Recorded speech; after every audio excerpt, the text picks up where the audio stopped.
discussion previously. What's the key to Trinad Api? Association. There's no wrong answer here, so just kick it out. Honesty. Relationships.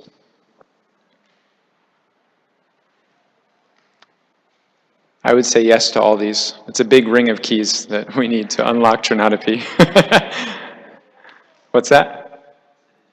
That's right, like the janitor of the, like Jitendriya Prabhu's key ring, that many we need to unlock Trinad Api. Jayadvaita Maharaj was giving a class, and he was asked a question off topic from the class, but it was a wonderful question, and I'm grateful to the devotee that asked it. He said, Maharaj, you've been chanting for 40 years, and even that's Maharaj's been chanting practically 50 years now, as a celibate monk, sannyas for 4 decades. He said, Maharaj, what is your realization of the holy name after 40 years? And this is where some of you are laughing. That means you listen to Jayadvaita Maharaj's classes also. You can imagine. So this is the answer for the key to Trinad Api that I like the most right now in my own personal life. The key to Trinad Api is Durdaivam. That was Maharaj's answer of his realization of the holy name after decades of chanting. Durdaivam. Which of course comes in the shloka just before the Trinad Api verse in the Shikshastakam. What does Durdaiva mean? Unfortunate. Despite the glories of the holy name, right? The Shikshastakam, it's called the verses of the 8 instructions of Mahaprabhu, but really there's only 1.5 instructions in the whole Shikshastakam. It's like 1.5 instructions. The rest of the Shikshastakam is a description of what happens when you follow that 1.5 instructions. So, although the holy name is so glorious, as we hear about in the first shloka, and it facilitates the deepest experience that the soul can have, as we hear in the second shloka, so easily, in an unprecedentedly simple and available way, Durdaivam, still, I'm so unfortunate.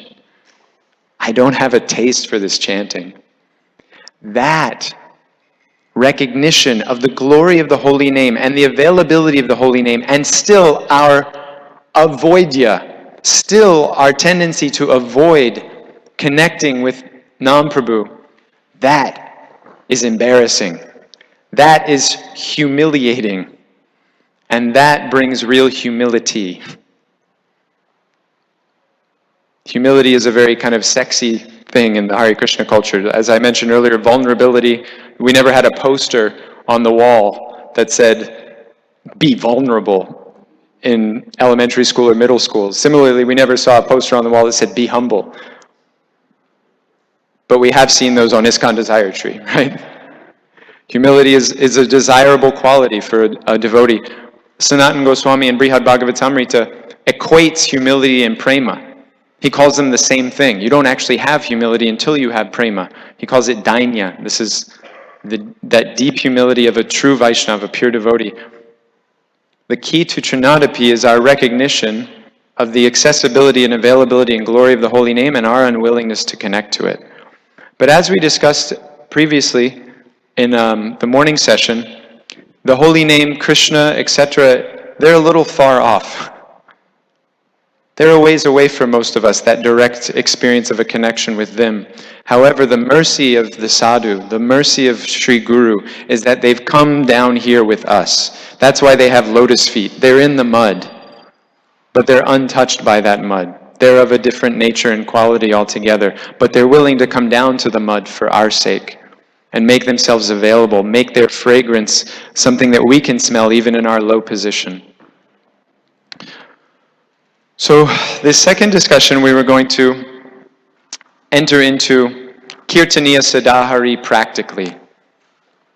And I would like to relate it to our first discussion by having a whiteboard brainstorming session around one particular idea, which is an idea that many devotees have said and expressed and felt in different ways. I know I have.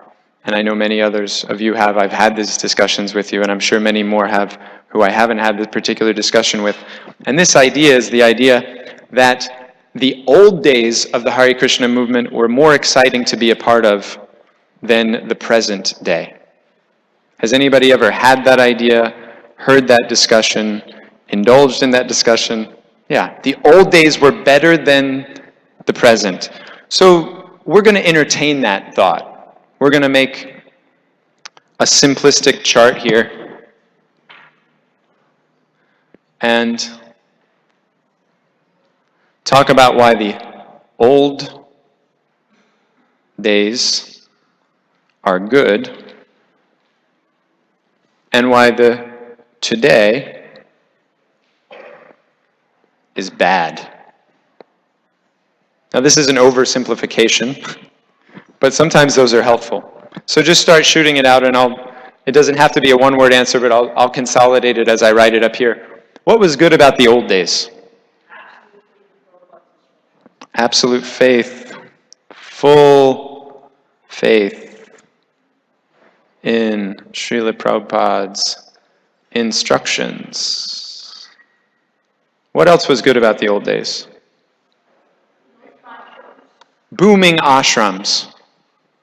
Yeah, booming. Practically everyone lived in the ashram. Can we just say that? Because that's how I hear that said. Everyone lived in ashram. What else was good about the old days? No smartphones. Yeah, technology. Less.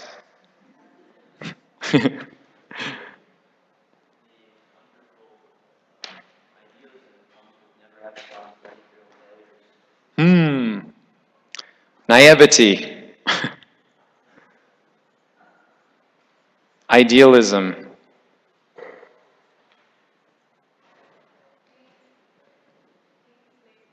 Clean slate. Yeah, that's similar. Well, but that's so important, actually. So, yes. Rapid growth. Hare Krishna explosion.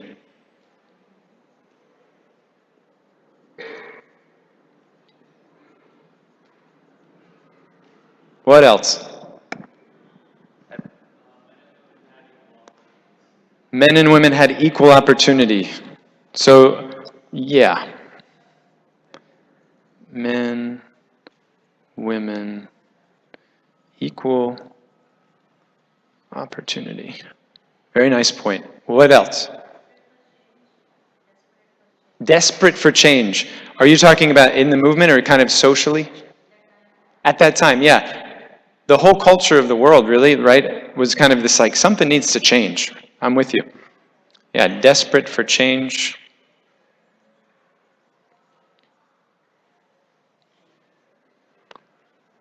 Any others? That's somebody we haven't heard from yet. Prashadam was better. Everything cooked in ghee. We'll just put ghee.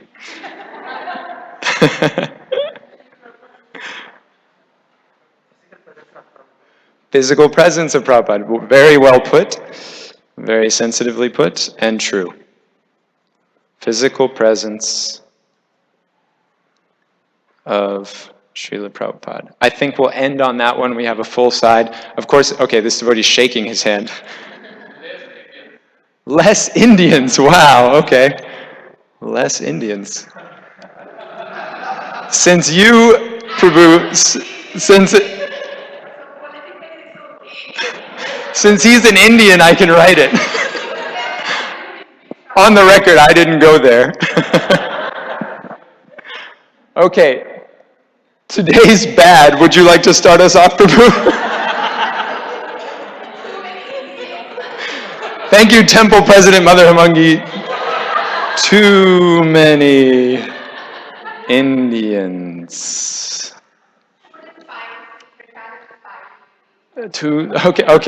Okay. Prasad.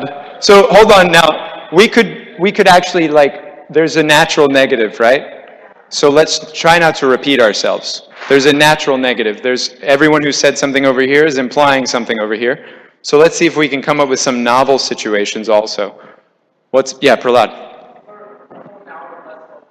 Yeah. People less open. I hope you all forgive my handwriting.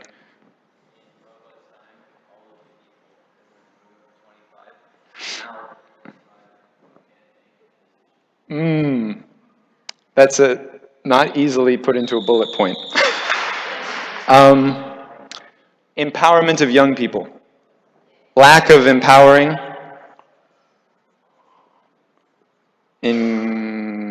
yeah, we'll stick with empowering.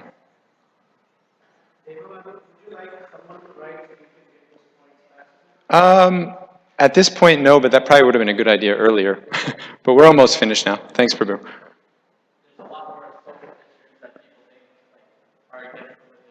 A lot more social issues. A lot of anti-religious sentiment. That's what you're going for? Okay. Anti-religious atmosphere. What else? I think that's a great point. A lot of anti-religious sentiment out there.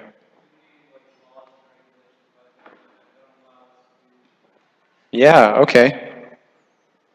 Government laws. What else? Can we just call that the internet? We'll just knock out a big one. Yeah, the internet. The age of information is really just the age of inflammation of all of your anartas. Interinstitutional politics. Yeah. Institutional politics. Any others?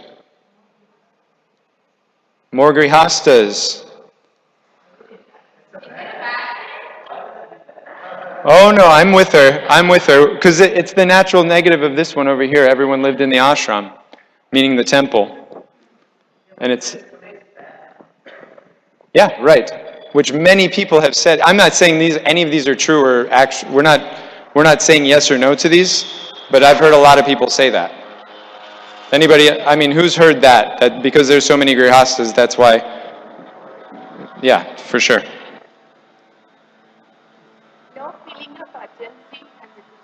Yeah, I like that. Lack of urgency. We'll end there. Lack of urgency. Okay. One more. Go ahead. Misinterpreting. Okay, yeah. I think that might have been where Hari Sham was going also. Too much information out there. Misinterpreting. Okay, we're going to stop there. So we have a pretty solid list that starts to suss out this idea that the old days were good and that the new days are bad. And the challenge really comes to us because we're in these new days. Are we allowed to bring to Mahaprabhu and Srila Prabhupada this list of excuses? But do we? Raise your hand if you've ever brought one of these excuses to the lotus feet of your spiritual master or Prabhupada or Mahaprabhu. I know I have. I complain all the time about these things. So I'm speaking from a place of trying to personally, I'm addressing some of the things that I've been trying to avoid over the past few years in my attempt to be a part of the Krishna consciousness movement. In this conversation with you guys today, if you'll forgive me, I'm going off notes now because time is of the essence. The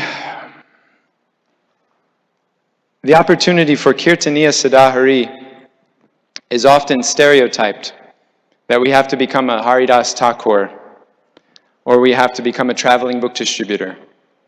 We have to become a sannyasi. And then we can do Kirtaniya Sadahari. Again, just a show of hands, who's ever kind of felt that that's the situation. You'll have to wait until some circumstance changes, and then Kirtaniya Sadahari. So, In Mahaprabhu's Leela, there's two particular devotees that I'd like to call our attention to now. And then I'm going to bring us into some group discussion after, yeah. There's Kurma Brahmana, and there's the Maharashtrian Brahmana. Kurma Brahmana is the more well-known example. What was the situation for Kurma Brahmana? He wanted to go with Mahaprabhu. And what did Mahaprabhu tell Kurma Brahmana when Kurma Brahmana said, "My Lord, I want to surrender everything to you and stay by your side for the rest of your pastimes here on this planet"? Don't be a crazy fellow, stay at home. Don't move. Stay right where you are. Now, Mahaprabhu's instruction to Kurma Brahmana seems, from the perspective of a list like this, to be inhibiting his devotional life. Because the Kurma Brahmana wants to go back to 1973, where everything was perfect, and everyone was surrendered to Prabhupada, and following his instructions with all their heart, and living in the ashram, and not worried about wife and children and job, and who got elected to the office of mayor in Istanbul. And it seems like the right thing to do. It seems like it makes sense. Yeah, why not just travel with Mahaprabhu? Forget all of those other situations that you don't have to deal with anymore because now you're traveling with Mahaprabhu. But Mahaprabhu himself said, no, stay where you're at. And it's significant that it was a Brahmana that he was told to stay, because that he's a Brahmana implies that he was very qualified. He was following already. It wasn't like some of the Haribol Bhaktas that crash land out of the material world and into the ashram at your local North America Hare Krishna temple and try to let go of decades and probably lifetimes of bad habits in a few months to come up to the Brahminical standard. He was born in good samskar, and he was following what he was taught by his parents, and he was performing rites and ceremonies and rituals and sacrifices his whole life. And now the fruit of all that was that he was meeting Mahaprabhu. He was qualified to walk away, or at least as qualified as anybody else we could imagine. And yet Mahaprabhu said, stay where you are. Stay where you are and do what? Wallow in family life? Follow your boss every dictation, no matter what? No, of course not. What was Mahaprabhu's request or instruction to the Kurma Brahmana along with stay where you are?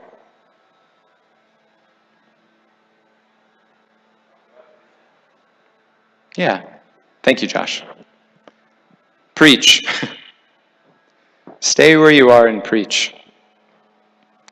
Chant Hare Krishna and share with others the chanting of Hare Krishna from where you are.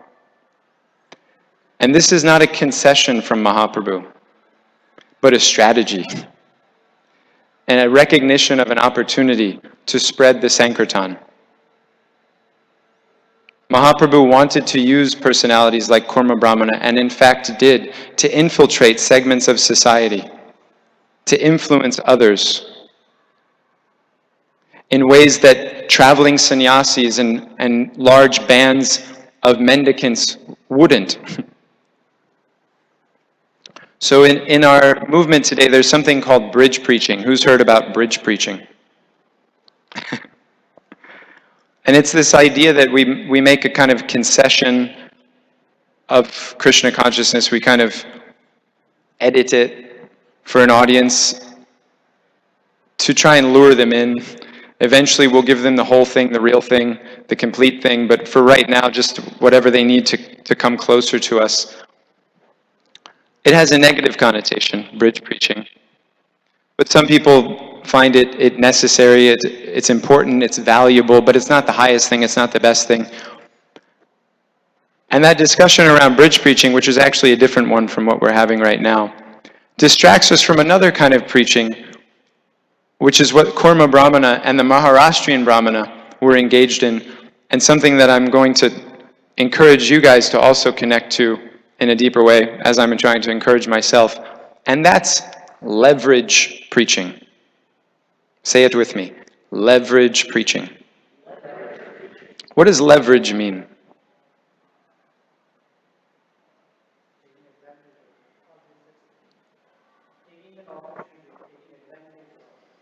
Yeah, taking an opportunity or taking advantage of, yeah, your strength, some influence that you have. Each of you right now are in a position of leverage in the lives of other people. And particularly, what kind of leverage are we interested in? We're interested in developing faith and trust. I mentioned earlier to you guys that I used to sell books door to door. And part of that program was asking other people to come do that. How often do you think people would say yes when I asked them, hey, would you like to come work 18 hours a day, selling books door to door 6 days a week with your summer's vacation? How often would people say yes to that proposition? Not very often. But the people that would say yes were the people that had some trust in me. They had some faith in me. They saw who I was, they saw what I was enjoying in life, and they wanted to get some of that. And so they thought, okay, well, Devin is making a lot of money with this company, and he's developing some valuable life skills, so let me also go do that with him so I can get those things. So in the name of seeing 1973 as this ideal situation, we actually often miss out on, because of creating all these excuses, the opportunities for leverage that we have in our everyday life to be magical instruments of Prabhupada and Krishna. And it's that meditation, it's that anticipation, it's that expectation that is Kirtaniya Sadahari. That constant anticipation, looking for the opportunity to glorify Krishna, not necessarily by sitting down and chanting japa all day, or dressing the deities, or distributing a book. Because if Krishna was only in those activities, he would be a very limited person. But Krishna is an unlimited person. He can be present in any activity, as Arjuna demonstrates on the battlefield of Kurukshetra, when he's getting ready to try to kill his grandfather as a devotional service. If Arjuna can kill his grandfather as a devotional service, you can go to the office as a devotional service. But it takes a certain dynamic of your consciousness. It takes letting go of some stuff. So leverage preaching, are you guys catching my drift with this? Leverage preaching, recognizing where you're at and how that's exciting to Mahaprabhu. It's his fault you're there. He wants you there. He strategically placed you to infiltrate the material energy's influence and redirect it, dovetail it for his purposes. And this is indicated by the Maharashtrian Brahmana's attitude. The Maharashtrian Brahmana, it was from his desire and inspiration that Mahaprabhu eventually preached to who?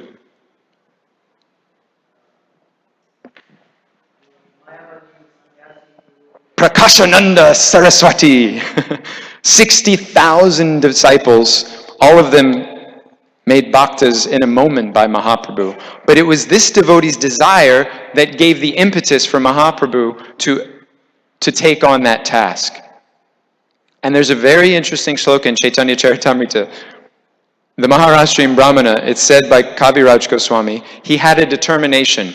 I either have to preach to these people because they are offending Mahaprabhu. They're all saying this guy's sentimental, he's not following any of the rules, he's just running around chanting and dancing. This is no good, it's just, shallow stuff. The real thing is Vedanta, and if he was actually a sannyasi, that's what he'd be doing. He was hearing this kind of talk all over town. It was paining his heart. And his resolution was, I either have to preach to these people, I have to change their minds about Mahaprabhu, or I have to die. That was his idea. Not, let me move to Chicago, let me move to Vrindavan, where everyone likes Krishna already. He said, I either have to preach to these people, or I have to give up my body. Imagine if each of us took on that determination, made that resolution. I'm not going to tolerate the lack of Krishna consciousness around me anymore. I'm not going to be implicated in it any longer. I'm actually going to take a stand. And from where I'm at, start to make a change. Imagine what the movement and the world would look like 3 or 4 years from now, if each of us had that individual sense of responsibility and didn't wait for the superhero sannyasis to fly around the world and wave their magic wands and change everything. Because they are superheroes, but they're waiting for us to step up and do our part too. So I have a video now that I'd like to share with you guys, and it's off of a website, if the projector could be reawoken. Thank you. This is something that we put together at the Harmony Collective. You'll recognize most of the devotees, all the devotees in the video actually. And Nandini Prabhu, who is just here, he edited the video, shot it, put it together. So it's a community project of ours. It's a website called eachonecarryone.com. Eachonecarryone.com. Everyone just take out, if you have it with you, take out your cell phone right now and bring up that webpage, eachonecarryone.com.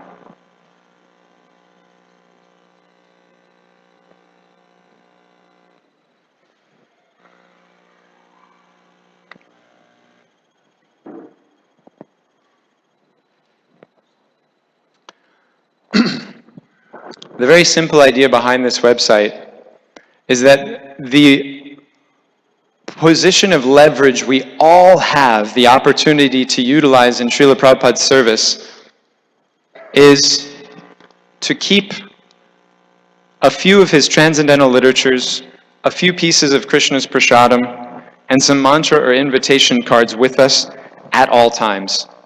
Because we all carry a bag for our wallet and our cell phone and our checkbook and etc. Even guys carry bags now. Our laptops and our iPads and our Kindles. Why don't we have a perfection of yoga in our bag at all times? Why don't we have some maha from Sri Kishore Kishori at all times? Who's ever met somebody and thought to themselves, gosh, I wish I had some book to give to this person. Gosh, I wish I had some prasadam to give to this person. Gosh, I'm so dumb for not. Well, this is an effort to change that. The header at the top. Pleasing Srila Prabhupada is easy. I am only one person, but because all of you have kindly cooperated with me, this movement has now become a success all over the world. Even if one does not read the book, but simply holds it and sees it, he is benefited. So, please forgive me, but I'm going to leave you all now. There's a devotee in our community named Atharva. He's a young man, 21 years old, and he's in the hospital now, and he's probably going to leave his body within the next few hours. So his dad has asked, of course, the devotees to come. It's a family I happen to be very close with. It's God family. So I'm going to take your leave. I'm very grateful for all of your time and encouragement. Harisham is going to take over after we watch the video. What I had asked him to do is help you guys break off into groups of about 4. And after you watch the video, discuss some strategies, some ideas, some inspiration you have around using your particular position as a mom, as an employee. Jai Shri Shri Kishore Kishori, Jai Shri Shri Gornitai, Jai Jagannath Bali Subhadra Maharani. As a person living in this world today, what could you do from where you are and who you are to other people, the relationships of trust you already have? How could you share Krishna in a more dynamic way? This is the most basic of all ways that each one of us should take the I use that word very rarely, but I'm going to use it here. Each of us should take the responsibility of doing at least this much, but then each of us also have our unique dynamic that we can bring to the table. And that, I argue, is what was actually good about the good old days that can be very present in today's so-called less than desirable, bad situation, is this anticipation that I can do something wonderful for Srila Prabhupada right now. I don't have to wait for the monthly Sankirtan festival. I don't have to wait for the Holy Name Retreat before I can feel connected. Guru Mukha Padma Vakya Chitete Koriya Akya. I can make the instruction of the spiritual master my life, my heart and soul, each moment of every day by taxing my brain, as Srila Prabhupada said he did for us, by taxing his brain. By taxing my brain, what can I do for him from where I am right now? I have been put here not because of my karma, but because of the Lord's desire that I serve him from this place in this way. There are things for me to see here and do here that he wants from me. because of who I am to him and he is to me. And I will discover that through this kind of meditation. This becomes Kirtaniya Sadahari. This becomes the chanting you can always do, you can always feel, and you can share with others as you engage them. Raise your hand, exciting or not? Go Ranga. So we'll kick the video in. Harisham Prabhu's going to, after the video, just have you guys jump up into groups of 4 again, strategize, then come back together, share, and he'll share some concluding words also. A request, please say a prayer for Atharva and his family, Prafulananda Madhava Prabhu, Mother Shripad, Lalita, and Akshata. These are the devotees, some of you know, Vajrarama Restaurant, a very wonderful leverage project that we have there in Ypsilanti. So this is the family that kicked that off only a year and a half ago. It's been amazingly successful. Devotees drive all the way from Chicago just to have the prasad at Vajrarama.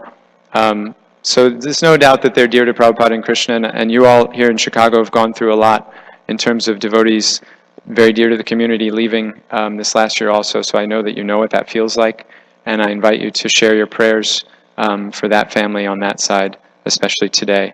Again, thank you very much for your time. Forgive me that I'm going to exit a little short. Hare Krishna.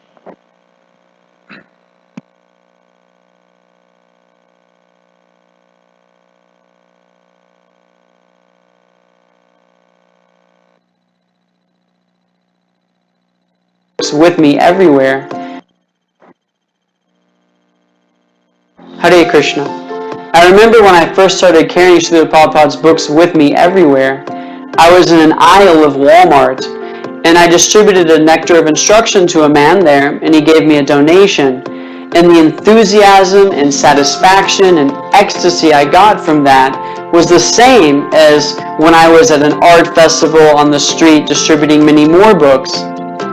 There's nothing more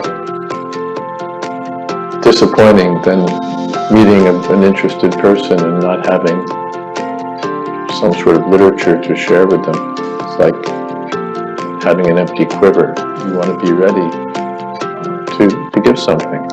One time we were on this great Harinam on campus, and this really enthusiastic person joined us, and he was so attracted to the holy name that he walked with us all the way to the car. I didn't have a book on me personally, so I quickly unlocked the car and scrambled to find one of Prabhupada's books. But I couldn't find a single copy. I felt very disappointed because sometimes we only get one opportunity. But if we kept the books with us, just a few, anywhere we went, we would have that potential to be an instrument for Prabhupada and Krishna's mercy. So I went out and got myself a small bag, because anyway I carry my wallet with me, anyway I carry my phone with me. And so I can keep a few of Srila Prabhupada's books also in a special pocket. And I keep a few mantra cards, a few pieces of prasadam, and that way anywhere I go, if I meet somebody who's ready to take something transcendental, I'm ready to give it. And we can't give what we don't have. So always having something with us to give people is a great standard to follow, so that we won't be disappointed. If he reads one sloka, his life will be successful. This is such a nice thing. Therefore you are stressing so much. Please distribute book, distribute book, distribute.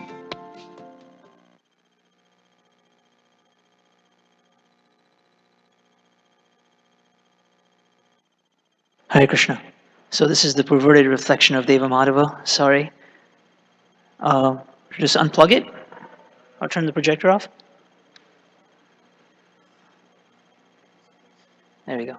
So the plan now is that we can all break up into groups of 4. So look around you, find 3 other people you want to partner with, and let's think of some strategies along with taking a bag like this, but in what other way can we be an instrument in the Sankirtan mission? So why don't we just do that now, and we'll do this for about 7 minutes. So just look around, find 3 people, think of a few good ideas that you can use following Deva Madhava's message of bringing the Sankirtan mission from where you're at, whether you're a student, a professional, a business owner, whatever you do in life, how can you be involved in Prabhupada's Sankirtan mission? So, does everybody have a team? Is everybody part of a team? Yes? No? Is somebody not in a team? Soumya Mataji, you have some people? All four of you are there? Okay, good. Kirti, what about you? You have, okay, the three of you. Take your mom in your group also. Okay, let's start.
Hare Krishna. Maybe let's take 30 seconds to just wrap up. If somebody in your group hasn't spoken, encourage them to speak. Okay, so if somebody in the group has been quiet this whole time, just everybody turn to them and say, okay, now you go. You say something about on this topic of how you can support the Sankirtan mission from where you're at. Okay, let's just do that for 30 seconds and then we're going to finish up.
Hare Krishna. Haribol. Haribol. Can I have everyone's attention, please? Hare Krishna. Okay, Jai. I know we're all Haribol Prabhu. Sorry, and this is we should carry this afterwards. Also, we should carry this on, but we have a schedule to keep, and I know everyone's feeling a little bit of separation from Deva Madhava, myself included. I was really looking forward to spending more time with him, but just for his pleasure and the pleasure of the organizers, let's finish this last session with some quick. So I'm going to call upon 2 or 3 Prabhus and 2 or 3 Matajis. And if you can share what was discussed in your group, something that you all came up with, or maybe even some idea that before we take a part in the Sankirtan mission from where we're at, there's certain things we have to overcome, certain hiccups we have to go through. So why don't we do this? We'll start with a Mataji, and then we'll go to a Prabhu, and then we'll start with another Mataji and go to another Prabhu. Okay, so does one Mataji from one particular group want to speak about something that was discussed in the group that was interesting or inspiring or important? Someone? Do we have a second mic? Okay. Our dear Atma Ram Prabhu is going to run the mic to this group over here. Right over here.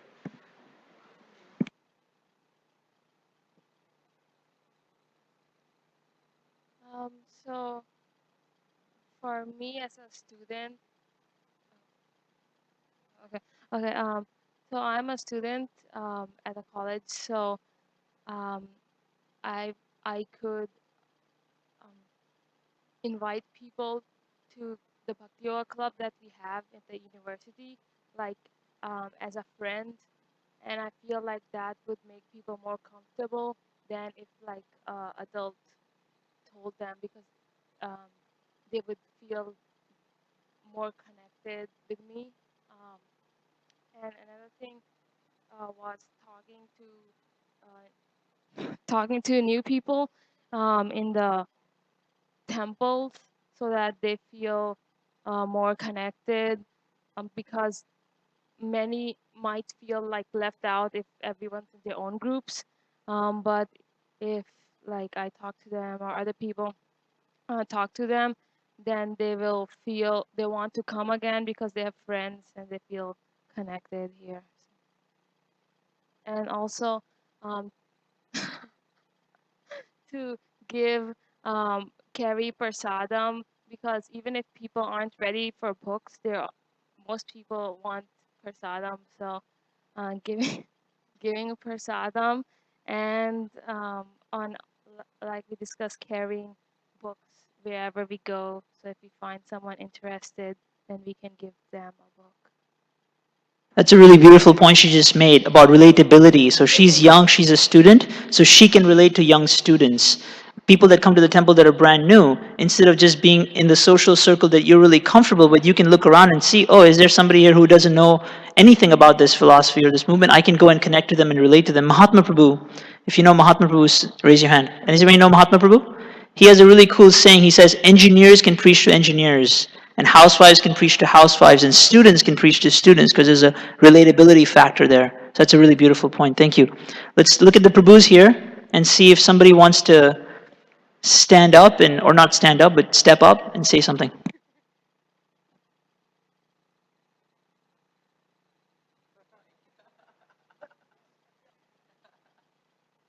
We were just talking about, I guess, our college program at U of I.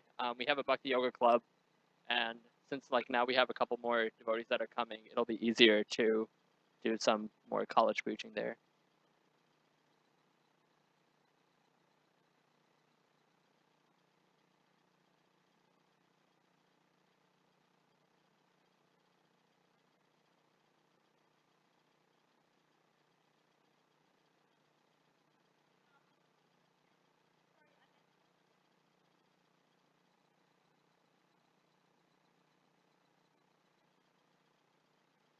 Hare Krishna. One theme that naturally arose with our group is being an honest and person that being a person that people want to know and get to know. You may not feel comfortable. You may not be in an environment where you can do some heavy-handed preaching. But if people get to know you and find you interesting and you do good work and do service, they'll naturally want to know more about you. And that's a natural opportunity to start to share the message of Mahaprabhu in a way that's relatable and accessible to where you are and where the other person may be and what they're willing to hear at that point. It's another beautiful point. One thing that goes with you wherever you go is your personality. So even if you don't have any books, you don't have any prashadam, you have your personality. And if you are working on being, like Mataji said so nicely, someone who has a purpose in life, someone who's interesting, someone who's doing something meaningful, then people want to get to know you and connect with you and be friends with you. Vaisheshik Prabhu, he makes it a point that wherever he goes, he tries to connect with someone. Even if he's at a gas station, he'll wave at someone and just say, hi, how are you? You know what I'm saying? It's just this effervescence in his personality. It's not like every opportunity you get, you're going to like, preach Krishna consciousness and tell them about the philosophy of the Gita. It's not exactly always like that. But just having a personality that's open and friendly is actually a great asset in this world. Because when you go to airports, when you go anywhere in the world, everybody's so closed. Everyone's just in their own world. I'll tell you a quick story. I was at Amsterdam airport, had a 12-hour layover, and I had a real desire just to connect with someone. I just felt like everybody's just walking around, nobody's connecting. So it was late at night, everything was shut down. I walk up to a little store, this really young, nice person from Amsterdam says, "Hey, how are you?" And I was like, maybe this is it. And then we just started talking, and we just connected. I didn't speak anything spiritual with him. We just spoke for about an hour and a half. I was basically asking him, like, tell me about your life. What are your goals? What are you trying to do with your life? And somehow I ended up back at Amsterdam airport 2 months later. We spent 3 hours together. And then he sent me Facebook messages asking me, can you teach me how to meditate? You're a monk, right? So you must know how to meditate. I was like, yeah, I can teach you how to meditate. And now we're like friends. He messages me once a week. He tells me what's going on in his life. And that was just out of a desire to want to connect with someone. I didn't get too spiritual with him, but just friendship. So thank you. That was a very beautiful point. Okay, one last person, and then I have to share a closing message from Deva Madhava, and then I think we're out of time, right? Where is Sundari Radha? Okay, she's outside. I think we're out of time. We'll just share this closing message. One more, Prabhu. Does anybody want to go have something burning they want to share? Kyle? Prabhuji? Who are you pointing at? Okay. He's volunteering you. Thank you. Hare Krishna. So we discussed different things that we can leverage. Uh, so like traveling Sankirtan devotees, they they are always doing the thing, distributing books, but they think it's a good idea to have um, the personal contact information to pass on, or carry some prasadam, like Prabhuji was telling, some lollipop um, and some incense. People feel good connected with those, in addition to books. Um, so that's what we discussed, and also wherever we are, we try to, like the other devotees are saying, that we try to demonstrate by demonstrate by our own good qualities, making friend, like you're trying to make friend. And um, we also shared that if we are working in some office, displaying Srila Prabhupada's books as far as possible, if it is not very objectionable. So we can have a set of Srila Prabhupada's books, so that way it may be kind of introduction to Srila Prabhupada, so book somebody new visitors to our office. That way we may also pass on Srila Prabhupada's books that way. It seems like everybody's really bought into the idea of carrying prasadam with them, right? Would you agree? It seems like this is the most popular thing, that maybe we should all just carry a little prasadam with us in our cars, in our purses, right? In our side bags. So that's something we can take with us. The closing remark that Deva Madhava wanted me to share with everyone was something that actually Mukunda set me up for.